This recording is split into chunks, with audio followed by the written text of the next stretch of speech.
আমাদের জীবনের অধিকাংশ স্বপ্ন বাস্তবে রূপ পায় না। এটা কোনো বাহ্যিক কারণে নয়, বরং আমাদের মনের গহীনে লালিত এক অদৃশ্য ভয়ের কারণে। আমরা নতুন কিছু শুরু করতে দ্বিধা করি, ভয় করি। কারণ সবসময় আমাদের তাড়া করে ফেলে ব্যর্থ হওয়ার আতঙ্ক। আমরা থমকে দাঁড়াই এই ভেবে যে মানুষ কি বলবে, বা যদি সব ভেস্তে যায় তবে কি হবে। কিন্তু নিষ্ঠুরতম সত্যটি হলো এই ভয়েই আপনার সফল হওয়ার পথে সবচেয়ে বড় প্রাচীর হয়ে দাঁড়িয়ে আছে।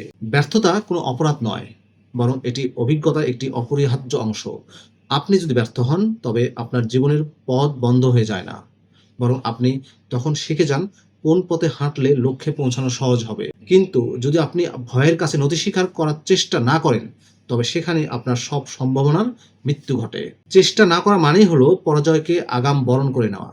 প্রকৃত উন্নয়ন বা গ্রোথ তখনই শুরু হয় যখন আপনি ভয়ের চোখে চোখ রেখে কথা বলতে পারেন। এভাবে, আমি তোমাকে উপেক্ষা করলাম। মনে রাখবেন, সাহস মানে এই নয় যে আপনার মনে কোনো ভয় থাকবে না। ভয় থাকাটা স্বাভাবিক, ভয় থাকাটা মানবিক।